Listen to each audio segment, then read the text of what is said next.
여기저기 운동을 하는 분들이 많이 있습니다. 때로는 좀 민망하기까지도 한 경우들이 있습니다. 여기저기서 여성분들이 많은 사람들 오고 가는 데서도 다리를 벌리고 운동을 하고 어떤 데는 높이까지 이렇게 다리를 올려서 운동하는 부분은 제가 애써 좀 보지 않은 척하고 이렇게 피하기도 하고 합니다. 다양한 각양각색의 그런 운동을 합니다. 여기도 우리 소원공원도 이렇게 탁탁 뛰면 탁탁 올라가는 데가 있다고만요. 어떤 분은 혼자서 벽을 보고 음악을 틀어놓고 신나게 춤을 추고 운동을 합니다. 참 키는 큰데 출근을 하는 그런 분이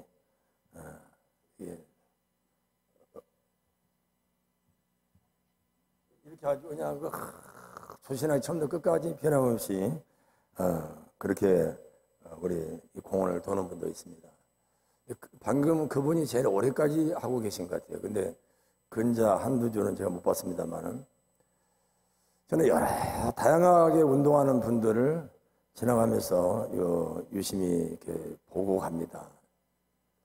정말 운동을 하는 특색들이 각자의 성격만큼이나 다양한 것을 볼 수가 있습니다.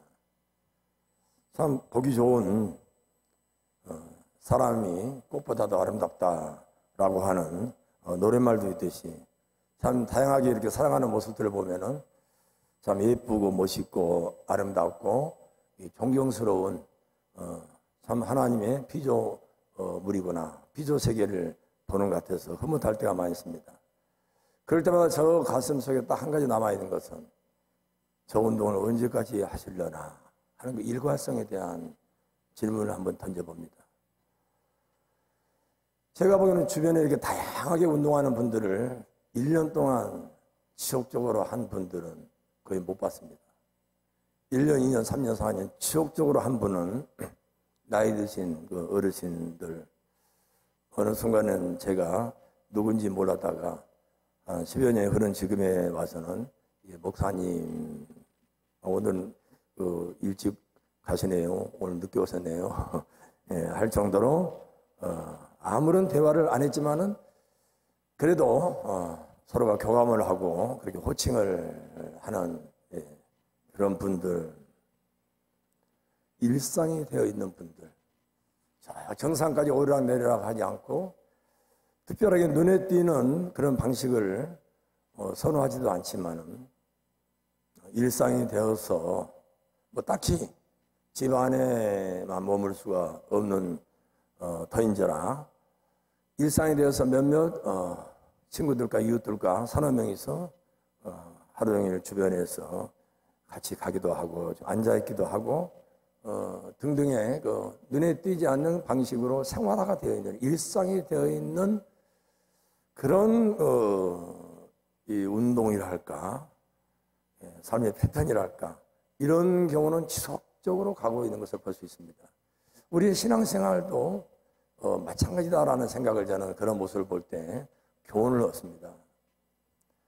우리들이 어떤 특별하게 헌신하고 특별한 방법으로 하나님을 찾고 하나님을 예배하는 것도 중요하지만 우리의 이러한 예배와 우리의 헌신과 우리 그리스도인으로서의 방식이 일상이 되어 있는, 삶이 되어 있는 이런 모습을 하나님께서는 참 기뻐하고 하나님께서는 우리를 향한 진정한 모습이 아닐까, 하나님께 우리를 통해서 영광 받고자 하는 그러한 선한 뜻이 아닐까 하는 생각을 해보게 됩니다. 오늘 제목이 예수님의 초상화입니다. 이 부제 제목을 다시 하나 달자면은 엿보니 많은 주변의 바리새인과 서기관들이 예수님의 행적을 엿보면서 그것을 긍정적이고 좋은 모습으로 엿본 것이 아니라 아주 대적과 배척의 모습과 자세로서 예수님을 엿보니 예수님께서는 기꺼이 보여주는 삶, 예수님의 초상화, 십자가를 통해서 보여주시고 기도하는 모습을 통해서 보여주시고 하나님의 뜻과 하나님의 비전을 이루어 드리겠어요. 그것이 하나님의 뜻과 하나님의 비전이 나의 양식이다. 나의 일용할 양식이다. 하나님의 뜻과 하나님의 비전을 이루는 것이 나의 생활이다. 일관성 있는 하늘에서나 이 땅에서나 나의 삶이다. 나의 일상이다. 하시면서 보여주시는 예수님의 초상화는 한마디로 고난의 십자가였고 늘 기도하는 예수님의 모습이었습니다. 대척과 대적의 그러한 순간과 상황 속에서도 오늘 안식일의 문제, 안식일의 손마른 자를 고침에 대한 그런 생명의 역사, 치유의 역사가 있는 현장임에도 불구하고 대적과 배척의 모습이 사라지고 있지 않는 세상의 모습 속에서 예수님이 보여주신 초상화는, 예수님이 우리에게 보여주신 모습은 바로 예수님의 12 제자를 조직해서 이들을 사도라 칭하고 머지않아 자신이 십자가에 못 박혀 죽으시고 이 세상에서 모든 하나님의 비전과 하나님의 그 뜻을 이루어드림에 마칠 때 있어서 이 12 사도의 조직화된 이들의 모습을 통해서 이들의 또 일거수일투족 일과할 수 있는 삶을 통해서 이 땅에서 교회라고 하는 공동체가 형성되고 또 이 12명의 사도들이 선택하고 부르시고 가르치고 보여준 그런 일상화된 모습을 통해서 하나님의 나라가 전파되고 예수 그리스도의 복음이 전파되는 그러한 비전을 가지고 오늘 본문 말씀에 예수님께서는 많은 제자들을 예수님께서 오라고 하셨고 그 중에서 12명을 선택해서 예수님께서 이들을 사도라고 이야기를 했다라고 말씀하십니다. 이러기에 앞서서 예수님께서는 공간복음과 모든 이 신약 성경을 통해서 볼 때 예수님께서 철학을 하면서 책으로 길게 기도하신 그 모습을 오늘 이 본문 말씀을 통해서 보여주고 있습니다. 다시 말해서 예수님의 그 초상화, 주변에서 대적과 배척의 모습으로 예수님을 보니 예수님께서 보여준 모습은 무엇입니까? 바로 많은 제자들을 오라고 하고 그들 중에서 12명을 불러서 사도라고 칭했는데 그러기에 앞서서 산에서 밤새도록 철야 기도를 하는 모습을 통해서 주변의 제자들과 대적하는 무리들로 하여금 예수님께서는 하나님의 비전과 하나님의 뜻을 이 땅에서 이루기 위해서 늘 하나님 아버지와 소통하는 모습을 보여주고 있는 것입니다. 보여주기 위한 보여줌이 아니라 그것이 일상이 되어 있는 모습을 보게 됩니다. 그러기에 예수님의 초상화는 바로 참으로 하나님 아버지와 관계하는, 하나님 아버지와 소통하는, 하나님 아버지께 묻고 많은 제자들 중에서 12명을 사도로 선택한 것입니다. 그 순간에 서로 이들을 교육하고 가르치는 것이 아니라 이미 그 예수님의 주변을 따르고 있는 많은 무리들을 나에게로 오라 부르시고 그 중에 12명을 선택했는데 그 중에 가룟 유다도 있었다라고 하는 말씀이었습니다. 그것도 예수님의 자의적인 선택이 아니라 밤이 새도록 하나님 아버지와 소통하고 하나님 아버지께 묻고 하나님 아버지와 관계성 속에서 밤이 맞도록 철학기도 하는 가운데 12명의 사도를 불렀는데 그 중에 가룟 유다도 있었다라고 하는 말씀인 것입니다. 그냥 순간적인 감정과 순간적인 느낌 속에서 부른 것이 아니라 예수님께서 많은 제자들 가운데 12명을 불러서 사도라고 칭하여 그러기에 앞서서 자신을 배척하고 배척하는 그러한 바리새인과 서기관들이 곳곳에서 지켜보고 있고 그를 따르는 수많은 제자들이 엿보고 있는 가운데 속에서 하나님 아버지와 소통하는 하나님 아버지와 간절한 관계성 속에서 그가 결단을 내리고 12명을 불러서 사도라 칭한 것입니다. 잠시 우리 생각을 여기에 멈추고 우리 아브라함이 창세기 18장에 볼 때 있어서 소돔과 고모라 성을 하나님께서 멸하겠다고 하실 때 아브라함의 중보기도가 나옵니다. 의인 50명이 있다면요, 하나님. 아니, 제발 그 중에 5명 빼고 45명이 있다면요.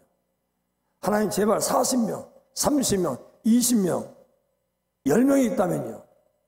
그리고 나서는 하나님 아버지께서 먼저 자리를 뜹니다. 염치가 있지. 아브라함이 더 이상 나한테 이야기 안 하겠지. 이미 아브라함의 마음을 간파하고 그 심중을 헤아리는 하나님 먼저 그 자리를 툭툭 들고 일어나 가십니다. 그러자 아브라함도 그 자리를 뜹니다. 저는 오늘 본문 말씀을 다시 한번 생각하면서 아브라함의 중보 기도가 거기에서 어떤 사람을 가르쳐서 어떤 사람을 성장시키고 어떤 사람을 선한 길로 이끌기 위한 그런 기도가 아니라 지금의 소돔과 고모라 성의 그 모습 이대로를 그래도 하나님 의인 50명이 있지 않겠습니까? 50명만 있다면은 10명만 있다면은 있는 그 현실 속에서 하나님께 묻고 하나님께 때를 쓰면서 하나님과 관계성 속에서 이 멸망을 풀어보려고 하는 아브라함의 심정. 이 아브라함의 기도는 누구를 탓하고 누구를 가르치고 누구를 끌어가려고 하는 것이 아니라 있는 이 모습 속에서 하나님께 부탁하고 하나님 아버지께 제발 긍휼을 베푸소서, 자비를 베푸소서, 용서해 주세요.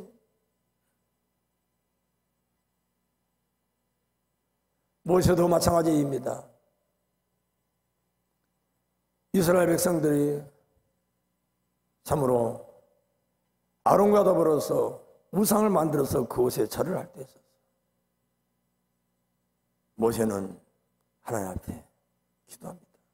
하나님, 여호와 하나님, 제발 저들을 살려주세요. 저들을 살려주지 않으려면 티끌과 같은 아무것도 아닌 제가 하나님 아버지께 이렇게 매달리고 기도합니다. 저들의 죄를 용서해 주세요. 저들에게 자비를 베풀어 주세요. 저들에게 바라거든 저를 하나님이 기록한 그 생명책에서 저의 이름을 지워주세요.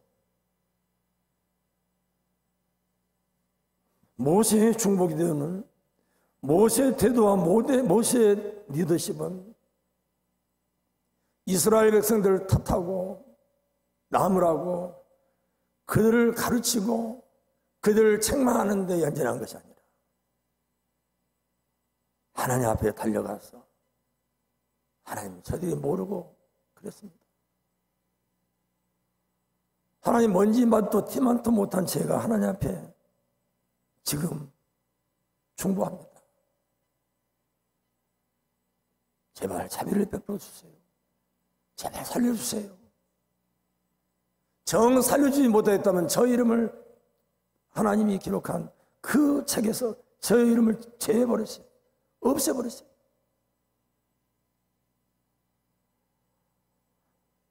아무리 뜯고 흩어봐도 모세의 리더십은 모세의 초상화는 바로 이런 모습입니다. 백성을 가르치고 교육하고 교훈하고 질책하고 책망하는 것입니다.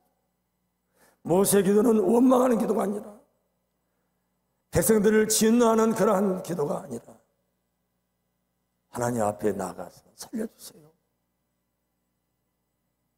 제가 더 재와 티 같은 존재입니다. 제 이름도 함께 체해버리세요. 다윗의 기도는 우리가 알다시피 침상을 띄우는 회개의 기도인 것입니다. 누구를 탓하고 누구를 나무라는 그러한 기도가 아니라 눈물로 침상을 띄우는 자신의 회개와 자복의 기도인 것입니다. 우리의 기도, 성경에 말하는 우리에게 바라는 그 기도의 모습은 무엇입니까? 누구를 가르치려고 하지 않고 누군가를 나의 수준으로 끌어가려고 하지 않고 나의 입맛과 나의 눈의 시각에 맞추려고 그런 기도가 아니라 있는 모습 그대를 우리가 받아들이고 하나님 아버지께 자비를 구하고 공의를 구하고 용서를 구하고 하나님의 뜻을 우리가 헤아리는 하나님과 소통하는 그런 기도를 성경은 우리에게 보여주고 있는 것입니다. 요즘에 우리가 복음은 들으면서 난다. 참 우리가 다 보면은 젊은 친구들은 다 이어폰을 끼고 있어가지고 또 우리가 나이가 드신 분들은 다 귀가 이렇게 잘 눈이 먼저 안 보이고 귀가 잘 안 들려서 복음을 전한다고 해서 얼마나 잘 들렸는지 모르겠어요. 그래서 혹자들은 지금 이 시대의 진리는 보여줘야 된다.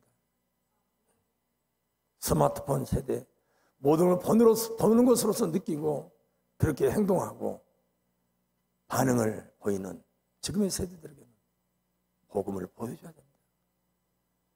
복음을 들려주는 것이 아니라 말하는 것이 아니라 이제는 복음을 보여줘야 된다.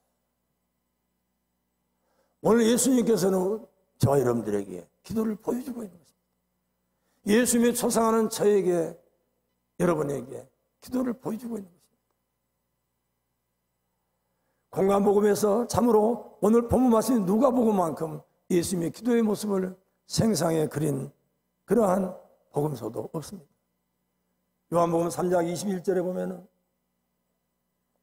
예수님께서는 세례요한의 세례를 받으러 가면서도 그는 기도하고 세례를 받습니다. 요한복음 5장 16절에서도 그는 기도하는 예수님의 모습을 우리는 보게 됩니다. 예수님께서 6장 오늘 12절 말씀 속에서도 12사도를 부르기에 앞서서 선택하기에 앞서서 산에서 밤이 맞도록 기도하는 것을 보여줍니다. 누가복음 9장 18절에 보면은 500여의 기적을 일으키시고 누가복음 9장 18절에서 보면은 예수님께서는 한적한 곳에서 가서 기도하고 있는 모습을 보여줍니다. 누가복음 9장 28절 29절에 보면은 예수님께서는 변화산상에서 28절에서 기도하러 산에 올라가실 때 29절에서 그가 기도할 때에 베드로와 야고보와 요한을 데리고 가서 기도할 때에 예수님의 모습이 변한 것을 보게 됩니다. 누가복음 11장 1절에서 예수님께서는 한 곳에서 기도하실 때 한 제자가 기도하는 예수님께 다가왔어요. 예수님, 요한도 자기 제자들에게 기도하는 것을 가르쳐 주는데 예수님께서도 우리에게 기도하는 방법을 좀 가르쳐 주세요. 할 때 누가복음 11장 2절에서부터 5절까지 주기도문 주님께서 기도를 가르쳐 주십니다. 누가복음 22장에 보면은 예수님께서 또한 34절에서 그는 저들의 죄를 용서해 주시옵소서. 저들이 알지 못하고 한 까닭입니다. 우편강목 좌편강도가 비웃고 조롱할 때 있어서 34절에 저들의 죄를 용서해 주옵소서.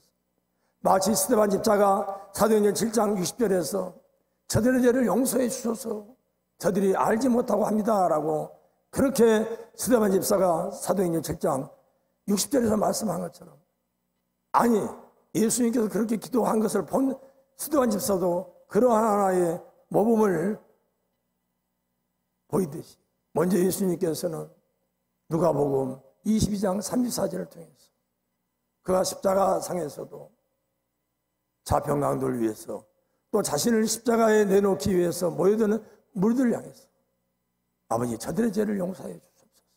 저들이 알지 못하고 한 까닭이라고 이야기를 합니다. 누가복음 22장 46절에서 예수님께서는 마지막에 십자가상에서 돌아가시면서 아버지께 기도합니다. 내 영혼을 행동하고 아버지 손에 맡깁니다. 아버지 손에 내 영혼을 맡기나이다 하고 마지막 순간까지 예수님께서는 기도하는 모습을 보게 됩니다. 이렇게 누가는 이 3장에서도 계속해서 누가는 예수님의 기도하는 모습을 조명하고 있는 것입니다. 그 중에 오늘 이 본문 말씀 누가복음 6장 12절을 통해서 예수님께서는 12명의 사도를 선택하기에 앞서서 하나님 아버지께 기도하는 모습을 보입니다. 예수님의 초상화인 것입니다. 오늘 그러기에 저와 여러분들의 기도는 정말 누구를 탓하는 기도, 나의 수준으로 어떤 사람을 끌어가려고 하는 그러한 기도 아닌 연부를 이어오는 것이 아니라 하나님 아버지와 있는 그 모습, 있는 저지 속에서 하나님 아버지께 묻고 하나님의 뜻을 헤아리고 하나님의 비전을 이루어드리기 위해서 하나님께 자비를 구하고 용서를 구하고 능력을 달라고 하고 하나님께서 이 문제를 해결하고 이 병을 고쳐달라고 우리가 하나님께 기도하는 것, 이것이 저와 여러분들의 모습일 줄로 믿습니다. 예수님께서는 요한복음 17장에서 1절에서 26절까지 계속 기도하는 모습을 보여줍니다. 예수님의 초상, 먼저 1절에서 9절까지가 예수님께서는 자기 자신을 위해서 기도하십니다. 자기 자신을 위해서 기도하는 것이 자신의 의식 주를 위해서 기도한 것이 아니라 하나님 아버지의 뜻을, 하나님 아버지의 영광을 드러내기 위해서, 그 영광의 십자가, 자기의 십자가의 고난을 통해서 하나님의 영광을 드러내기 위해서, 자기의 이 땅에서의 사역과 모든 삶의 일거수일투족인 하나님 아버지의 영광을 드러내기 위한 그런 자신을 위한 기도를 합니다.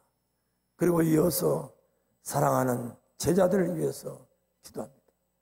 사랑하는 제자들을 위해서 기도할 때 예수님께서는 대접과 배척의 그 이 세상의 많은 무리들을 통해서 이들이 생존하게 하옵소서, 이들이 살아남게 하여 주시옵소서. 자신이 친히 당했던 바리새인과 사두개인과 서기관들, 이런 배척과 방해와 대적이 난무한 이 세상 속에서 이들이 살아남게 해 주시옵소서. 이들이 생명 가운데 거하게 해 주시옵소서. 이들이 진리와 사랑 가운데 거하게 해 주시옵소서라고 제자들 향해서 기도합니다. 예수님께서는 제자들 향해서 기도할 때 있어서 다양한 12제자를 사도로 불렀던 것처럼, 그것에 가롯이라고 하는 가롯 유다가 예수님의 팔자될 가롯 유다도 있었듯이 다양하게 부름받은 그러한 예수님의 제자들 가운데 이들이 끝까지 하나 되게 하여 주시옵소서. 이들이 대적과 배척의 무리들을 통해서 생명을 보존하게 하여 주시옵소서. 이들이 제자들로 사도들로 부름받은 가운데 서로가 성격이 다르고 운동하는 방식이 다르고 호흡하는 맥박이 어떤 사람 80이 어떤 사람 100을 왔다 갔다 하는 맥박수가 다르고 음식을 먹는 섭취의 양이 다르고 짜게 맵게 달게 그 정도가 다르는 다양한 그러한 제자들 속에서 하나가 되게 해 주시옵소서. 그리고 예수 그리스도를 통해서 주신 말씀이라고 하는 도구와 더 나아가서는 하나님이 주신 사랑의 은혜로 이들이 끝까지 말씀과 사랑을 붙들고 이 세상에서 진정으로 승리하게 해 주시옵소서. 그런 기도를 올려드리고 있는 것입니다. 그리고 마지막으로 20절에서 26절까지 예수님께서는 그런 기도를 합니다.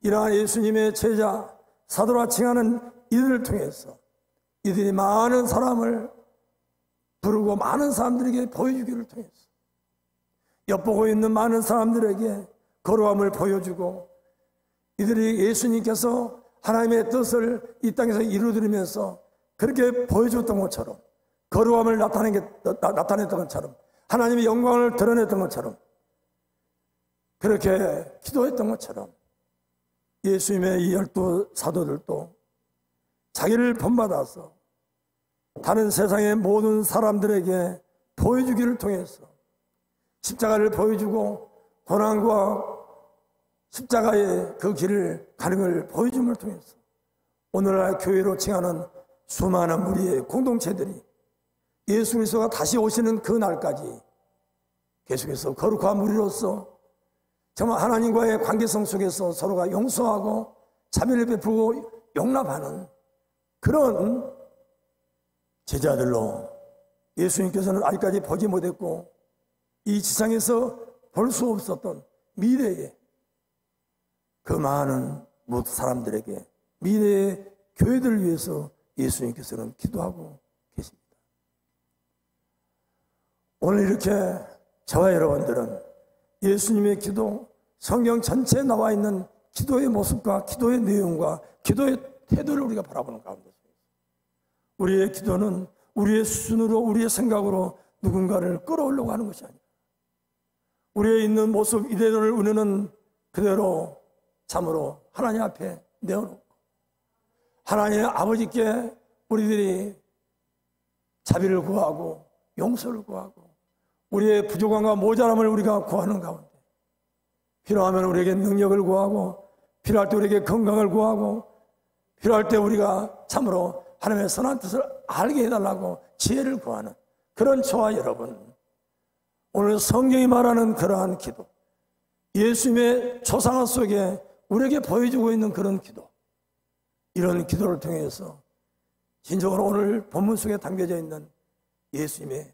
장엄한 기도, 예수님의 감동적이면서도 고귀한 기도, 예수님의 다정다감하면서도 우리에게 승리의 확신을 보여주는 그런 기도, 오늘 저와 여러분들이 이러한 기도를 통해서 하나님의 뜻을, 하나님의 비전을 이 땅에서 이루어지는 저와 여러분 다 되기를 간절히 축원합니다.